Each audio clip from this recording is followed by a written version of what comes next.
Oops, mga kakosa. Meron tayo ngayon candy. Ayan. Ang candy natin ay ito.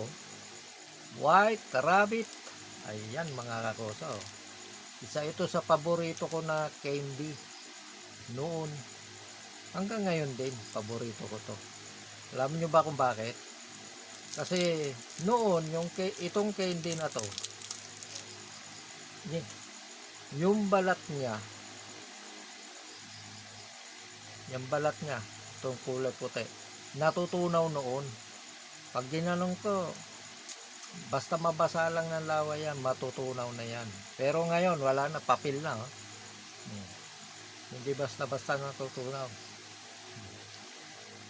Ayan ang White Rabbit. Alam nyo ba mga kakosa, noon, itong White Rabbit na ito, nire-recommenda ito na ipanggamot sa mga may sakit sa atay. Sa mga nakakaalala dyan, sa mga matatanda dyan, totoo po ba na itong White Rabbit ay nakakagaling sa may sakit sa atay? Paki-comment lang po.